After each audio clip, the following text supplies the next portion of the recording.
football. No, I said football. There we go. That is football. It's about as American as apple pie and driving everywhere. And you can't have a football game without one of the 30 iconic stadiums spread across the United States. And as urban planners and football fans, we wanted to go stadium by stadium to evaluate and rank the quality of the urban planning around them.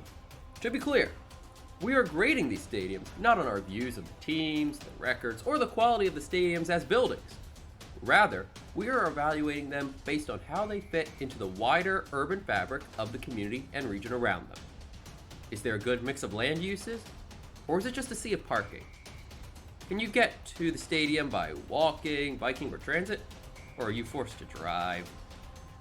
Is it located close to the center of town, or is it isolated far away? Let's get ready to watch some concussion-causing goodness as we kick off for some NFL Urbanism! Stoppers! Stoppers! Built in 1927, Soldier Field is the oldest stadium in the NFL. So, how's its urbanism? The stadium has excellent access to a metro line, Chicago's regional train service. It also has great access to a frequent bus line, which connects the stadium to the subway system, but the station itself is a bit removed from the stadium. This separation is made painful by patchy walkability at Columbus and Lakeshore Drive. This lack of pedestrian connections somewhat undermines the otherwise excellent location of the stadium. It is close to the heart of the downtown, and the surrounding land uses are quite good, with parks, museums, and minimal surface parking keeping the stadium area active year-round. So while it could use some improvements to better tie it into the wider city, Soldier Field overall earns a solid A for its urbanism. Built in 1957, Lambeau Field is the second largest stadium in the NFL. So, how's its urbanism? The stadium is located in a low-density residential neighborhood, a bit removed from the city center, though it's connected with the rest of Green Bay's street grid. While it's not surrounded by an ocean of parking, most of the nearby buildings have their own parking lakes. As such, it only gets a mid-grade in terms of walkability and year-round activation. In terms of transportation, the score isn't great. While there are 2 bus lines which service the stadium, they come very infrequently and offer little service to the wider region. These urbanist weaknesses are present throughout Green Bay. With a few changes, like increasing the frequency and reach of the buses, and allowing for gentle density and mix of land uses, both the stadium and city's urbanism could be improved. Much of this can be seen across from the stadium at the Titletown development. As it stands, Lambeau Field merits a B- for its urbanism. Not awful, but room for improvement. Are you ready for it? Built in 1972, Arrowhead Stadium holds the record for the loudest stadium in the NFL. So, how's its urbanism? The stadium is located several miles from the center of the city and is physically cut off from the city by 2 highways. If that wasn't bad enough, it sits in the center of an ocean of parking large enough to fit the stadium at least 8 times over. Aside from the adjacent baseball stadium, it has no other land uses. In terms of transportation, it doesn't fare any better. The stadium is served by a single, infrequent bus line, which drops you off outside the parking lots. This is a big problem because, did we mention, there are no sidewalks or pedestrian paths connecting the parking lots to the street. In other words, it is transit poor and unwalkable. Your only option to reach the stadium is to drive. Due to its isolation, fixing these issues in the present location is likely not worth the trouble. In theory, it could serve as the nucleus of a new town center style development, but it would likely be cheaper and have a greater benefit to the city as a whole if it were just relocated entirely to somewhere closer to the city center. This stadium fails on every metric of urbanism. Arrowhead Stadium receives a massive F. just scrap it and start from scratch. Built in 1975, the Superdome is the largest fixed-dome structure on Earth. So, how's its urbanism? The stadium sits within the heart of the city. Unlike many stadiums, it is not surrounded by an ocean of parking. Rather, the stadium has opted to put their parking under the stadium in garage structures. The stadium is surrounded instead by a variety of mixed-use buildings and is very close to City Hall, so the area has great potential for year-round activation. Though the stadium is well connected with an overall fairly walkable street grid, improvements could be made. The biggest issues are the two highways, which cut the downtown and stadium off from the rest of the city. Since these are elevated roads, a few modifications to make the spaces less off-putting to pedestrians, like wider sidewalks, park spaces, and better lighting, might somewhat mitigate their impact on walkability. In terms of transit access, the Superdome is located just blocks away from the hub of most of the city's bus and streetcar network. As such, it is accessible from just about anywhere in the city by transit, though frequencies could be improved on most routes. The stadium is also very close to the Amtrak station. While this does not currently do much, if frequent local train services were added, this station would serve as a major asset for the stadium's urbanist credentials on a regional scale. Overall, the Superdome earns a solid A for its urbanism. Well done, Cher. Miami has the Dolphins, the greatest football team. Built in 1987, Hard Rock Stadium was the first multi-purpose stadium in the United States to be fully privately funded. So, how's its urbanism? The stadium is technically not within the confines of Miami. Instead, it's in the midst of the suburban sprawl of Miami Gardens, a neighboring municipality. Though somewhat connected with the wider regional street grid, the stadium's location and the suburban sprawl-style land uses around it, including extremely wide stroads and other physical barriers, greatly harm walkability. Unlike many stadiums with parking oceans, this stadium has interesting ways to make its parking lots multi-use. These include pop-up tennis courts and an entire racetrack with seating for both set up in the parking lot as needed.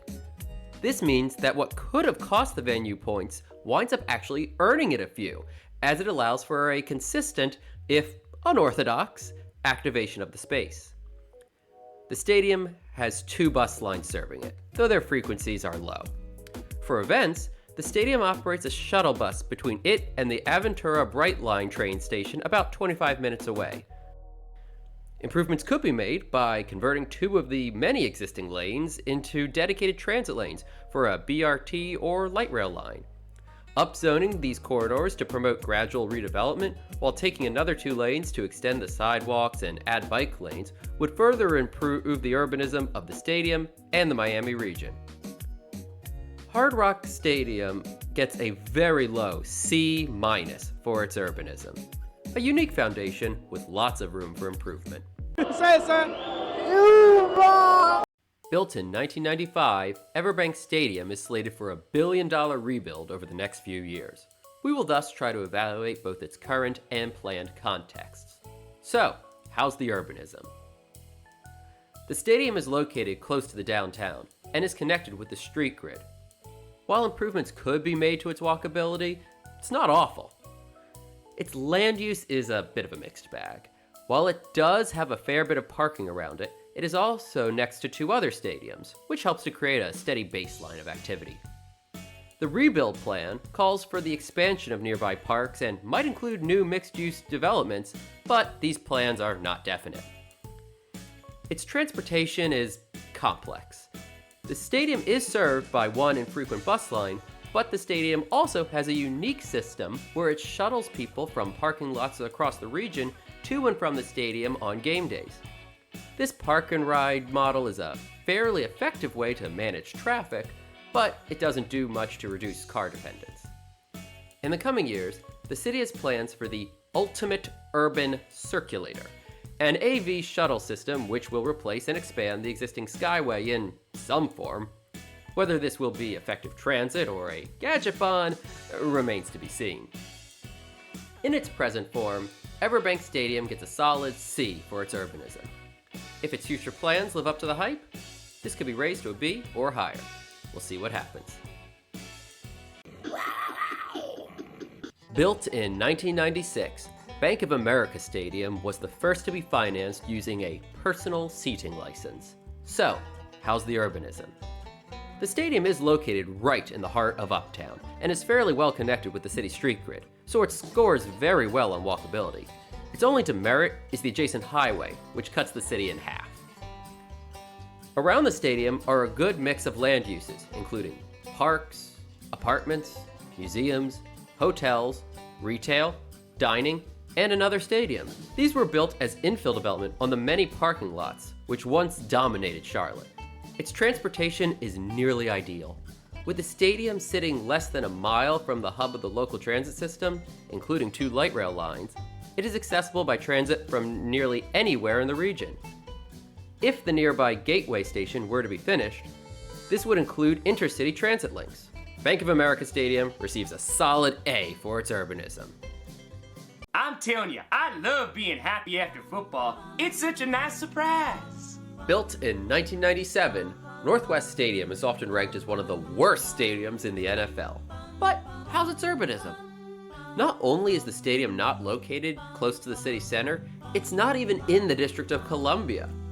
Rather, it's located far in the Maryland suburb of Landover. While unlike Arrowhead Stadium, it does have pedestrian pathways linking it to the region, its extremely isolated location makes walking there from just about anywhere impractical, if not impossible. The only land use around it is an ocean of parking, large enough to fit the entire stadium, more than 6 times over. Unless there's a game or event at the stadium, there is no other activation of the space. The only thing which saves the stadium from a failing grade is the high-frequency metro station located a mile away. While on paper, this shouldn't be considered walking distance to the stadium, every game day, thousands of fans take the train and walk from the station to the stadium. The sheer volume of foot traffic transforms what might otherwise be an unwalkable mile into a brisk 15-minute walk. There are several options which could improve the urbanism of the stadium.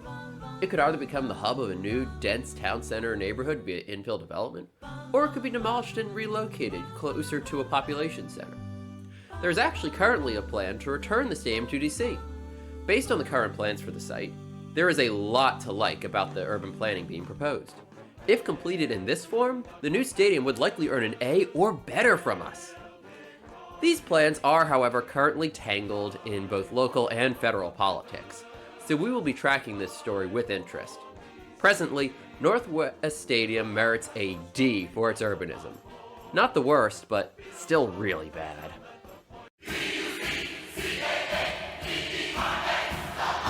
Built in 1998, Raymond James Stadium is the first NFL stadium to have its team win the Super Bowl at home. So, how's its urbanism? The stadium resides within a low-density residential neighborhood in Tampa, and is thus well connected with the city street grid. Its theoretical walkability is good, but this is undermined somewhat by the design of the streets and land uses. The roads are overly wide. While they do have bike lanes, these are only painted on, with no physical protection. While the stadium is technically surrounded by an ocean of parking, the lots are not asphalt, but grass fields. This is not only better for the environment, but potentially improves the urbanism of the area if these lots can double as public parks. Other than this though, the land use is not ideal. The residential uses have very low density, and all development follows a suburban strip mall style.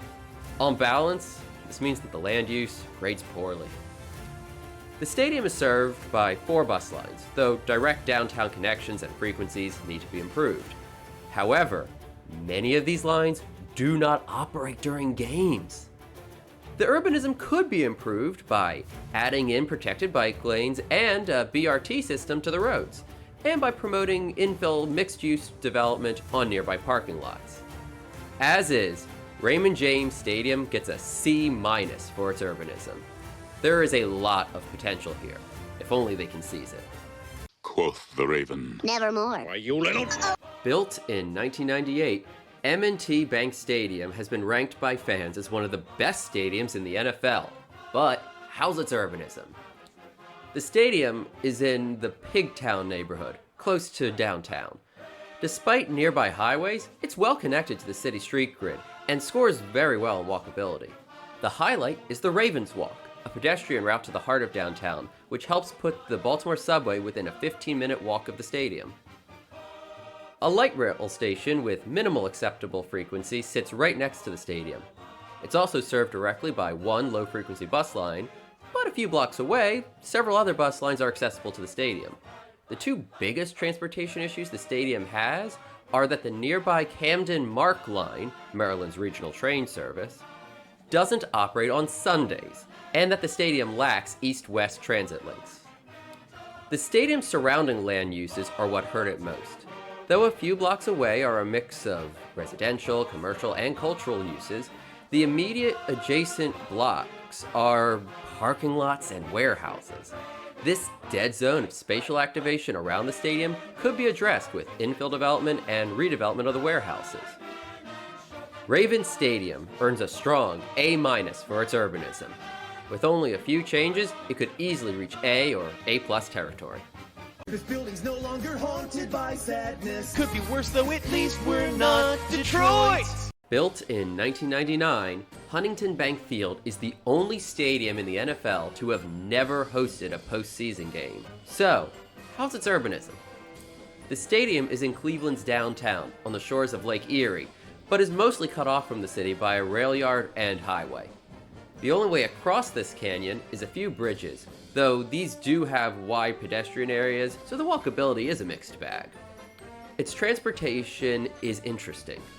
The adjacent Waterline light rail line doesn't normally run on weekends, but it does operate during games at the stadium.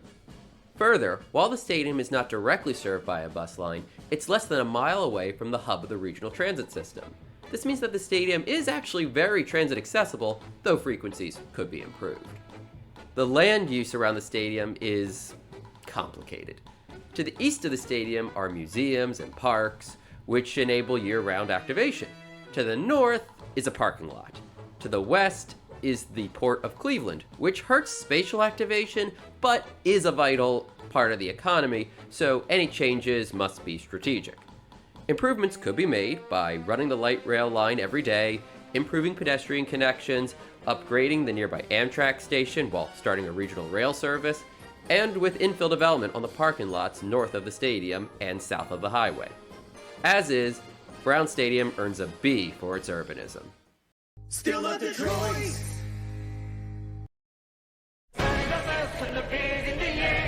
Built in 1999, Nissan Stadium is reaching the end of its life and will soon be replaced by a new stadium on the adjacent lot. So, setting aside the new stadium for a moment, how's the urbanism of the current one? The stadium is located across the Cumberland River from downtown Nashville. The two banks are connected by both pedestrian and vehicular bridges. The biggest drag on its walkability is the Ring Road Highway, which largely cuts it and the downtown off from the rest of the region. The stadium is served by 4 bus lines, though their frequencies leave much to be desired. On the west bank of the river is the terminus for the We Go Star, Nashville's regional train service. The pedestrian bridge places this within a 15-minute walk of the stadium, and this should boost the urbanism score. However, the train does not operate on Sundays, and does not operate late enough on Mondays and Thursdays for it to be of much use to the stadium. As such, it has no impact on the stadium's urbanism. The stadium sits in an ocean of parking. To the east and west of the lots are industrial spaces. Taken together, apart from a juvenile courthouse, the land use leaves a lot to be desired. Rising next to the stadium is its $2 billion successor. What is intriguing about the new stadium from an urbanism lens is that its plans seem to include infill development to convert all the adjacent parking lots into parks and mixed-use buildings. This would address almost all the current issues with land use and make the stadium the anchor of an extension of the downtown.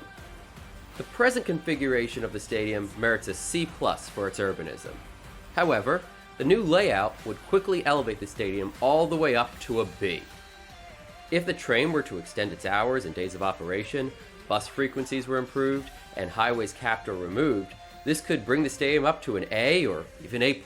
For now, we will maintain the C grade, but we will be watching with great interest to see if the new stadium delivers on its Titanic promises.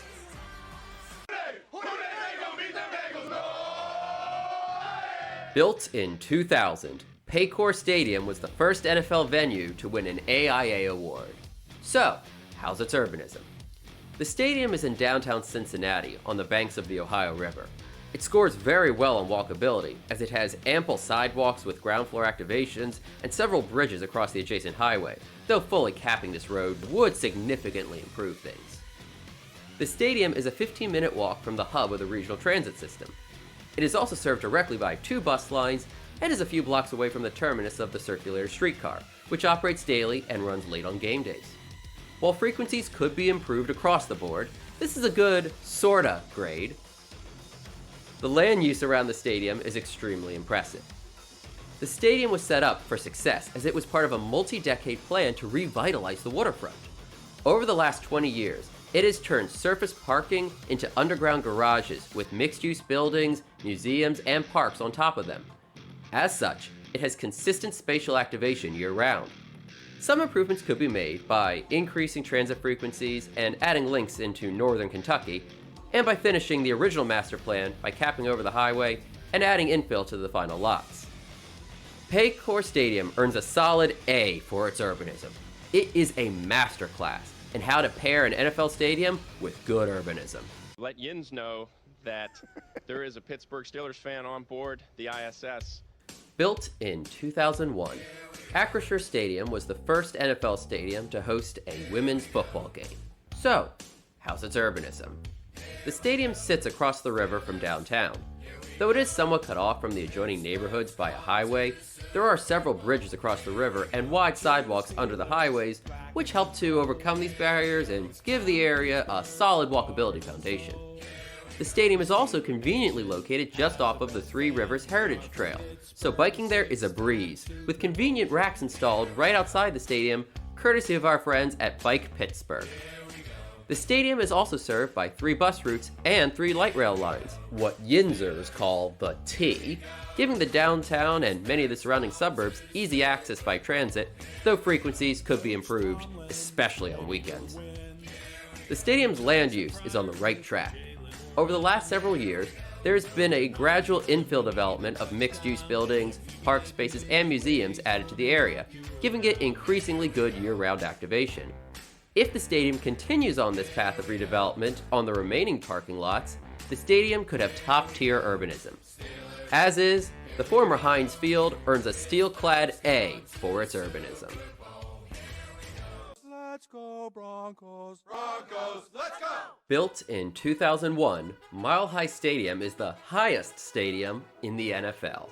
So, how's its urbanism? The stadium is located across the South Platte River from downtown Denver in a residential neighborhood. It is bracketed on 2 sides by wide elevated highways and a wide arterial on its west side, which meet in a large interchange to the southwest. These force circuitous and unpleasant pathways for many pedestrians, harming walkability and somewhat isolating the stadium from its neighboring communities. The stadium sits in an ocean of parking twice its size. It is set back at least 4 to 8 football fields from the nearest street, which can feel even further when combined with the wide open nature of the space. To counter this, the designers installed pedestrian plazas and walkways which use clever design elements to draw people towards the stadium. These are effective, especially with lots of people, but the lack of year-round spatial activation means that unless there is a game or event, few, if any, people will be in these plazas. This flips the elements on their head, making them feel isolating and off-putting. The stadium is well served by transit, at least on paper.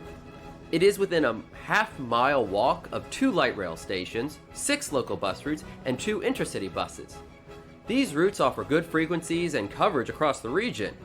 However, what should be excellent transit service is critically undermined by the complicated and indirect, off-putting pathways which people must follow to go from the stations and stops to the stadium. Though on game days the sheer size of the crowds can mitigate these issues, the lack of other land uses means that these crowds will only exist a few days a year. Most of these issues can be solved with a few critical investments. These include changing the nearby highway interchange to a roundabout and pursuing an aggressive strategy of infill mixed-use development in the parking lots. This will better connect the stadium and surrounding neighborhoods and add much-needed year-round activation to the area. Mile High Stadium merits a C for its urbanism. With the necessary investments, its urbanism could soar to match its namesake.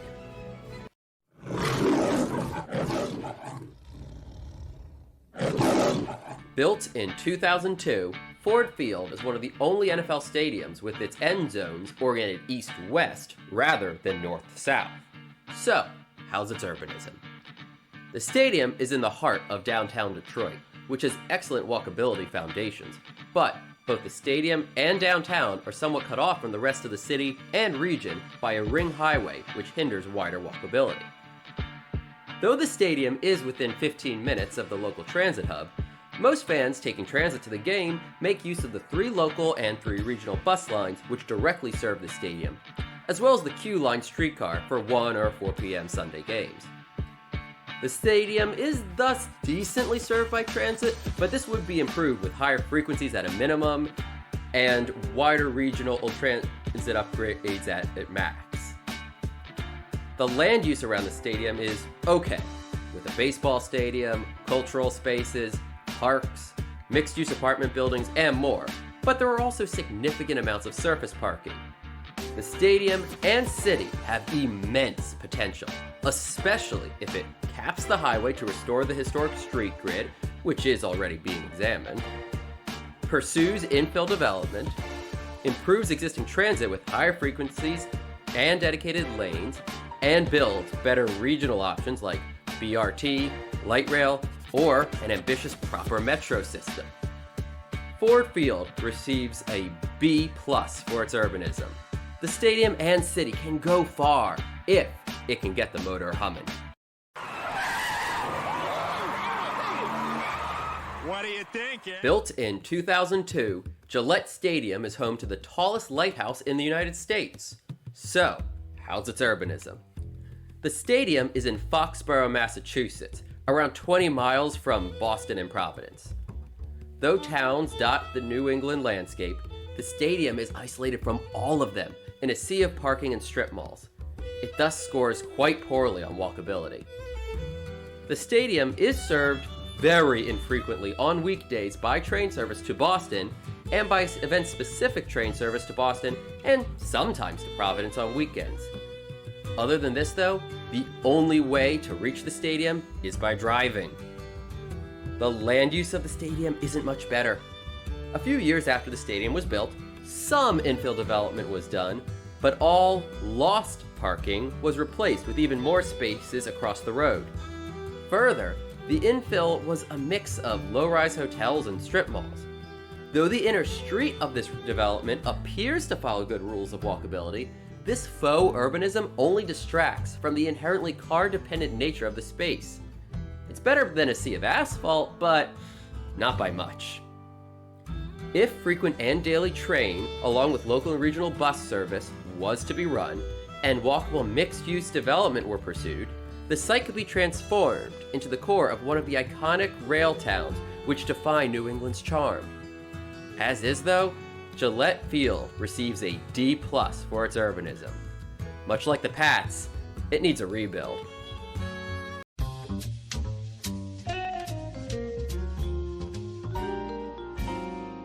Built in 2002, Lumen Field has fans so rowdy they've caused 3 small earthquakes. So, how's its urbanism? The stadium is located at the edge of the Soto neighborhood in the heart of downtown Seattle. This space is extremely walkable to the north and east, but is noticeably less walkable to the south, where stroads and highways dominate. Lumen Field sits adjacent to the hub of the current and planned regional and interregional transit system. It is thus well served by many buses, a streetcar, a growing number of light rail lines, regional trains, and even interstate Amtrak service. While frequency and efficiency could be improved on some of these lines, it is overall one of the best transit systems of any stadium in the NFL. The stadium has excellent land use. It has minimal surface parking around it, instead seeing many mixed-use buildings, parks, cultural spaces, and even another stadium. This provides great year-round activation around the stadium, though some gaps do remain. Improvements could be made by turning the remaining parking lot into a plaza, which could be converted between tailgate parking on game days and public space the other 355 days of the year, something that we would recommend for a lot of other stadiums across the NFL. Further, some capping, additional pedestrian bridges, and infill development could further boost the urbanism. The southern side is the greatest challenge and will require extensive land use changes and rethinking of the streetscape. Lumen Field receives a soaring A for its urbanism, falling just short of an A+. We hope to be able to boost this grade one day soon. Built in 2002, NRG Stadium is home to the youngest team in the NFL. So, how's its urbanism? The stadium is located several miles from downtown Houston, amid largely car-oriented sprawl. Sitting in an ocean of parking and wide stroads, it scores very poorly on walkability. Its land use is also poor. The parking lots around it are large enough to fit the stadium almost 12.5 times over. The adjacent Astrodome has been closed since 2009, and the two nearby event venues are not a dependable source of activation. Neighboring developments are similarly car-oriented and inwards-facing, doing little to boost the urbanism score. The stadium's transit is its strongest asset. It is well served by the frequent light rail Metro Rail Red Line, with trains every 5 to 12 minutes.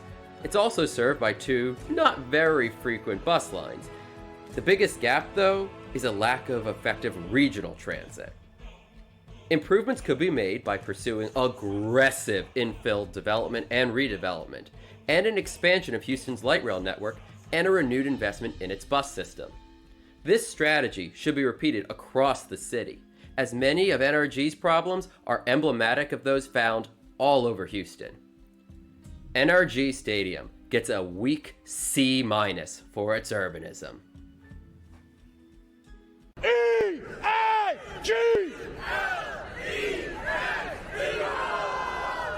That's how you do it. Built in 2003, Lincoln Financial Field, or the Link to locals, supposedly resembles an eagle from above. So, how's its urbanism? The stadium is at the southern tip of Philly, in the sports complex, along with two other stadiums. Though the I-76 highway does split this area from the rest of the city, the foundations of walkability in the area remain surprisingly strong. The Link is well served by transit. Several bus lines and the terminus of the Broad Street subway line put frequent and efficient transit to just about anywhere in the city or region at fans' fingertips thanks to SEPTA's comprehensive network.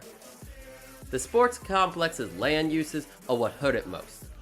Apart from the stadiums, a casino, a glorified sports bar, and an adjacent industrial and logistical district, the rest of the area is pure parking lot.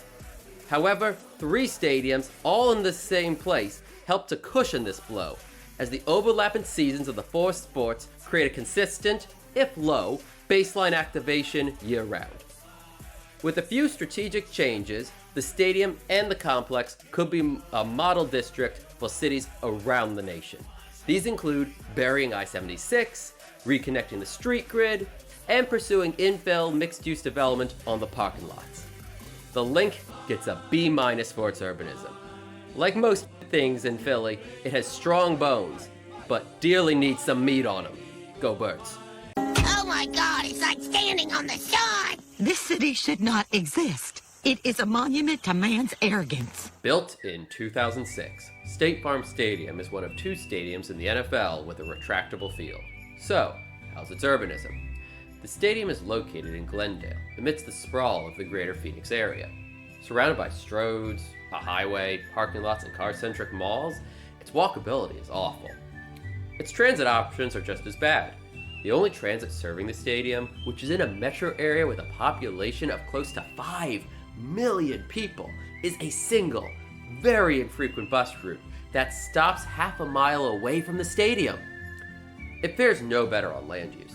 The stadium is surrounded by a parking ocean 6.5 times its size. Across Maryland Avenue is the Westgate development, home to hotels, low-rise apartments, an arena, and shopping malls, all with their own lakes of parking, isolating them and further forcing car dependence. Though ordinarily we would suggest changes at the existing site to improve the urbanism, such as infill development on the parking lots, any changes in this case would, in our view, only further exacerbate Phoenix's sprawl. We would instead recommend that the stadium be rebuilt closer to the center of the metro area, near a current or future light rail line, as part of a stadium district TOD, which ideally would better align with the area's climate. State Farm Stadium gets a massive F for its urbanism. It needs a complete rebuild.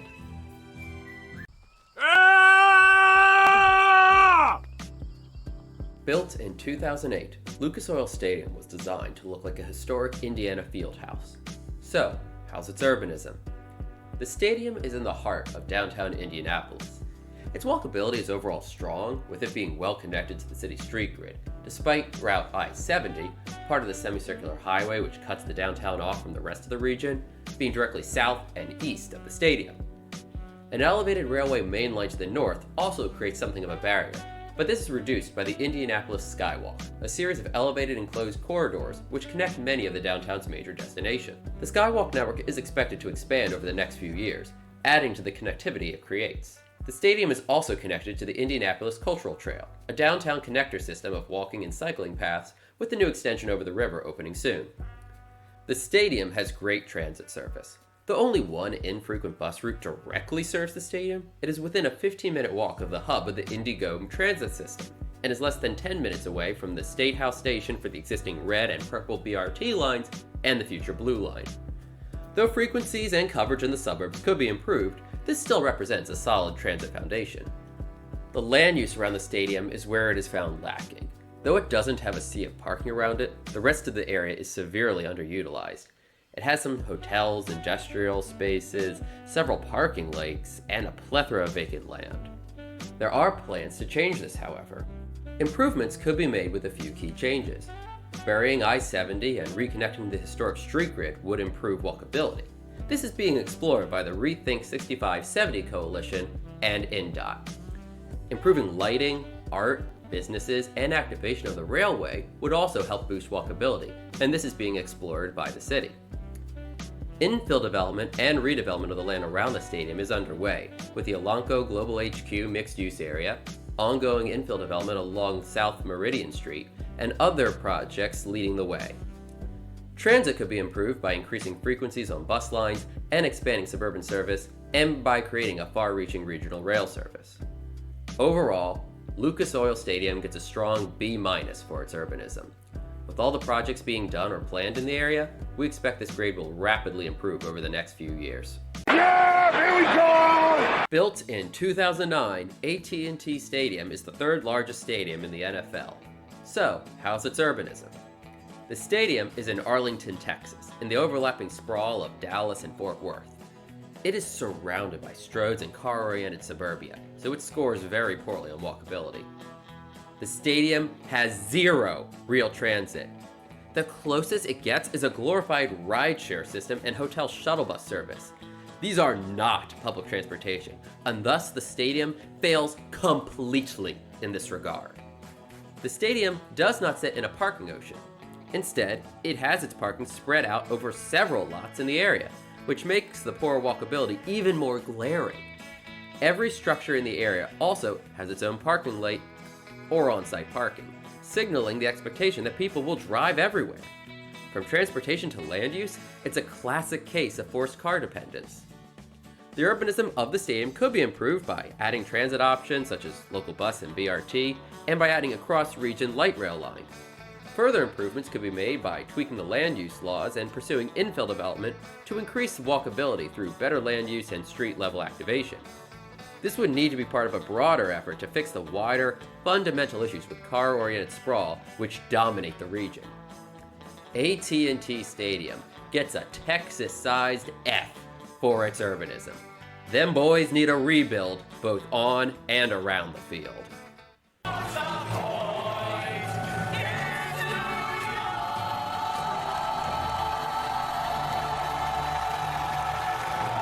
Built in 2010, MetLife Stadium is the largest stadium in the NFL.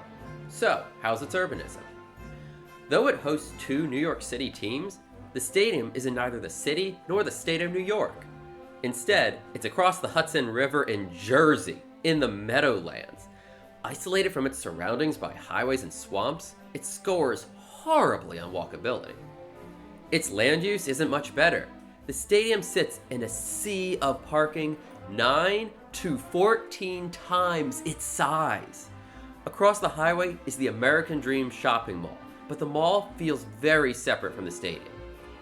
The two spaces are only connected by a pedestrian bridge, which the stadium uses to access the mall's parking lots.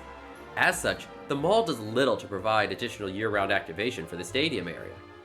Similarly, the adjoining racetrack has no real connection to the stadium area, with the track facilities being so separate, one can't even walk from the track to the stadium. The stadium's transportation is what saves it from failure. It is served by an event-specific train line and event bus route.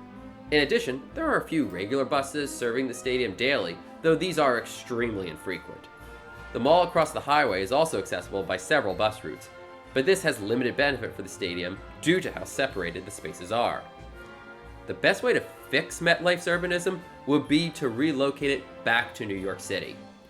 There is sufficient space on the site of the old Shea Stadium on Willets Point, which is in the midst of a bold redevelopment plan and is already very transit accessible to the entire region. Alternatively, considering existing interest in the site, the stadium could be relocated to Ditmars Steinway in Astoria. Either option would easily earn the stadium an A for its urbanism. As is though, MetLife, the stadium for the largest city in the country, gets only a weak D- for its urbanism.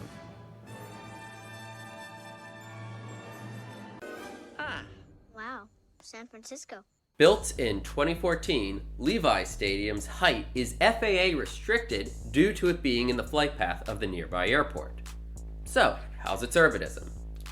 The stadium is not located in San Francisco, but at the southern end of the Bay Area in Santa Clara. Its walkability leaves something to be desired due to a lack of pedestrian connections to some adjoining neighborhoods and some issues with land use. However, the stadium's bikeability is solid due to its connections with several far-reaching multi-use urban trails and the presence of bike lanes on adjacent streets, though these do lack physical protection. Its transportation is overall good. The stadium is directly adjacent to two light rail lines, connecting the stadium to BART and Caltrain with minimal acceptable frequency. The stadium is also in walking distance to two regional rail lines. These regional trains are largely geared towards weekday commuters and have very low frequencies, but both offer special event service, providing a critical transit link as far away as Sacramento. Though frequencies and speeds could be improved, this creates the basis for solid regional transit access. The stadium's land use keep it from top marks. The stadium shares a parking lot with the nearby Great America theme park. Though this helps utilize the parking year-round, this is not how you want to plan a multimodal city. Further, this arrangement might be sunsetting in the next decade, with the park's new owners indicating a desire to close and redevelop it. Nearby is a second parking lot, which is large enough to fit the stadium twice over. Further, almost every building in the area has its own lake of parking. This makes the area less walkable and enforces car dependence. Improvements could be made by increasing transit frequencies, adding proper physical protection to the bike lanes, creating paths to the adjoining neighborhoods, and pursuing infill development on the site of the theme park, the parking lots, and the vacant former golf course. This would make the stadium the heart of a thriving town center and help alleviate some of the regional housing shortage. As is, Levi Stadium gets a B- for its urbanism. It could be sitting on a gold mine, if only it can cash in. Built in 2016, US Bank Stadium is meant to resemble the ice formations which form on St. Anthony Falls in winter. So, how's its urbanism? The stadium is in the heart of downtown Minneapolis. It has great walkability as it's well connected both to the city street grid and to the Minneapolis Skyway, a network of enclosed elevated pathways which connect most of the downtown, keeping the area walkable, even in bitter winters. Many of the streets in the area also have bike lanes, though these lack physical protection. A large highway ring road somewhat cuts the downtown off from the rest of the city and region. Though some pedestrian and transit links do help to mitigate this in places, the highway does negatively impact the stadium's grade. The stadium's transit is top-notch. It is directly served by 2 light rail lines and is within easy reach of 2 BRT lines and several bus routes. Though frequencies could be improved, this is still solid regional transit. The land use around the stadium is excellent. Rather than a sea of parking, the area is dominated by parks and mixed-use buildings. This is partially due to the stadium, as its building was paired with an infill development agenda. Despite the lack of large parking lots, the Vikings still have a very strong tailgate culture. If the stadium and city want to earn top marks, they need to cap or bury the highways, increase some transit frequencies, and add physical protection for the bike lanes. US Bank Stadium falls just short of an A+, earning a very strong A for its urbanism. Onwards to Valhalla! You see, contraception is incredibly important, especially when you don't want your future son to cost you $100,000. Built in 2017, Mercedes-Benz Stadium is the only NFL stadium with a retractable Oculus roof. So, how's its urbanism? The stadium is located close to downtown Atlanta. Though high traffic on the adjacent Northside Drive does hurt walkability, a pedestrian bridge does help to mitigate this. Protected bikeways on either side of the stadium should be connected in coming years, boosting bikeability. The stadium's transit is solid. It's accessible by 2 metro lines, with decent frequencies which are increased for events, as well as by 2 low-frequency bus lines. The stadium is not surrounded by an ocean of parking, though a large site of public housing was turned into a grassy parking lot in 2017. To the north is a massive convention center, which has low spatial activation without an event. To the west is Vine City, a lower income neighborhood which needs reinvestment. To the south is Clark Atlanta University, a local HCBU. To the east is Centennial Yards, a series of parking lots which are being redeveloped into a mixed-use district. Overall, this is decent land use with room for further improvement. The stadium's urbanism could be enhanced by increasing transit frequencies, expanding the bike network, calming traffic on Northside Drive, and pursuing infill development on some of the remaining lots around the stadium. Mercedes-Benz Stadium gets an A- for its urbanism, but is well on its way towards an A. Won't be long before it's as pretty as a peach.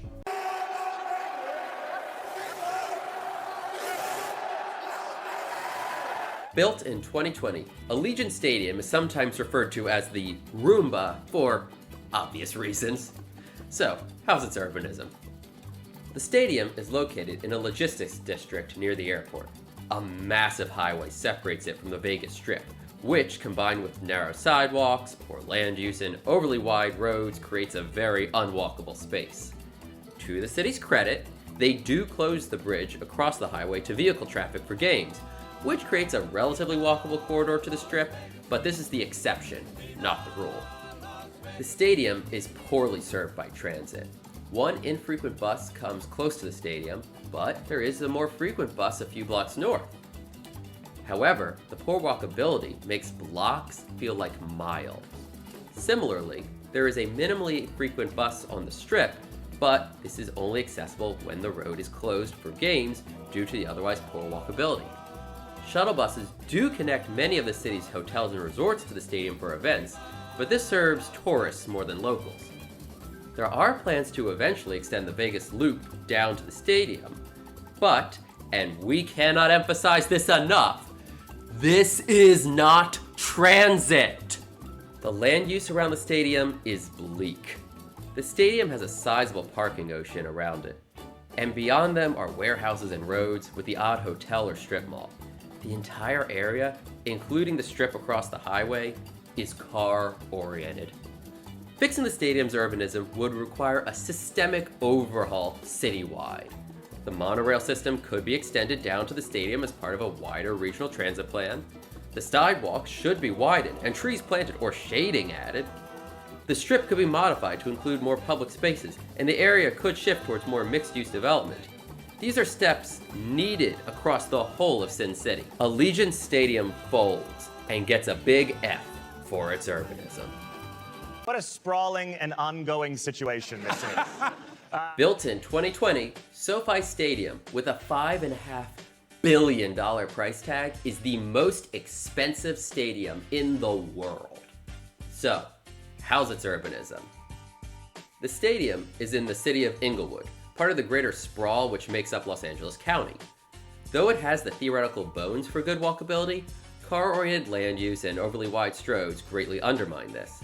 Lacking any bicycle infrastructure beyond a few hundred feet of painted-on bike lanes, the stadium completely fails on bikeability. The transit of the LA region is complicated. The stadium is served by 6 bus lines, plus 3 special game day shuttles from 5 different agencies. Several of these lines do not operate on weekends, and those that do run daily have frequencies which range from 5 to 2 times per hour. Despite stadiums being ideal for high-capacity transit, this stadium's only connection to LA's metro system is a shuttle to the Hawthorne Lenox station.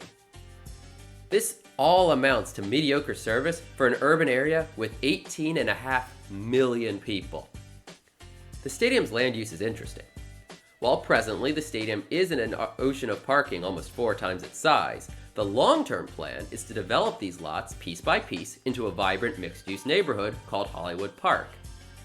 This could create an excellent stadium district, but it is unclear if this long-term plan will ever be completed.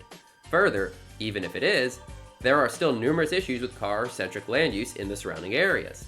For SoFi to improve its urbanism, it would need to complete the Hollywood Park plan, add bike lanes to the streets and roads, build out proper high-capacity transit to service the stadium area, increase frequencies on existing services and add dedicated transit lanes, and loosen the zoning laws to allow for more diverse land uses across the region. SoFi Stadium gets a D+ for its urbanism.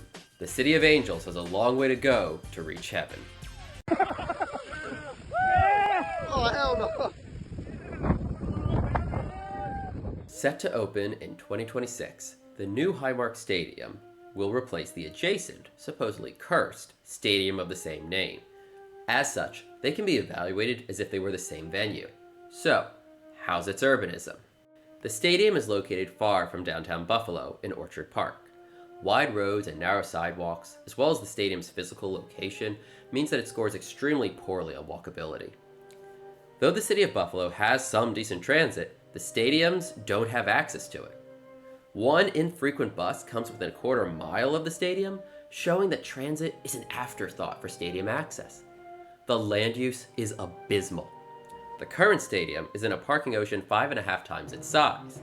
The plan is that once the new stadium, which is being built in one of the parking lots across from the existing facility, is completed, the old Highmark will be demolished and replaced with parking. In fact, the total amount of parking might increase. This is car-centric land use planning at its worst. The best way to improve the stadium's urbanism would have been to have located somewhere else entirely. Ideally, this would have been closer to downtown Buffalo, along the existing light rail subway line, or in a location where the train could be logically extended to, with opportunities for redevelopment around the stadium. Instead, the new Highmark doubles down on all the planning mistakes of the existing stadium, with both getting a big, icy F for their urbanism.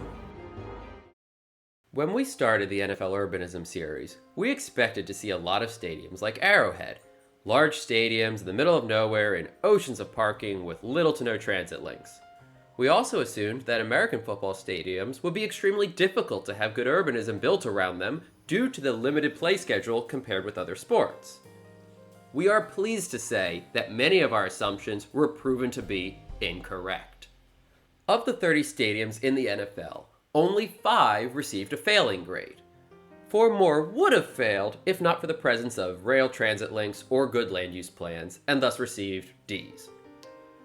9 stadiums received solid A's for their urbanism, with good transit, land use, location, and walkability, though none reached the top marks of an A+. 6 stadiums received varying degrees of B's, with a few critical improvements in land use and/or transit standing between them and A-tier ranking. 6 stadiums were squarely in the middle, with movement possible in either direction depending on how their cities address land use and transit planning going forward. This means that the average grade for the NFL's urbanism is around a C+. Having gone through every stadium in the NFL, we have actually come to see that the limited schedule makes a mixed-use neighborhood around the stadium all the more important. Sprawling acres of surface parking doesn't generate value, house people, or foster a sense of community, especially when sitting empty for around 350 days a year. We aren't against providing parking. What we are against is sprawling acres of surface parking. We recommend taking the massive parking lots around the stadiums and redeveloping them into mixed-use communities. Parking could be moved into garages either below ground or in above-ground structures. Having a vibrant mixed-use neighborhood around the stadium means that the area is contributing to the region's economy and culture year-round, further generating more value from the same land.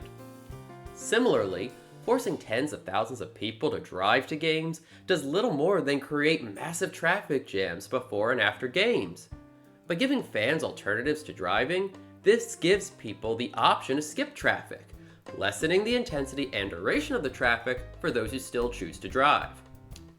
Stadiums, much like the teams which play in them, can be unifying forces which create and maintain communities, all while generating vast amounts of wealth for both themselves and the city.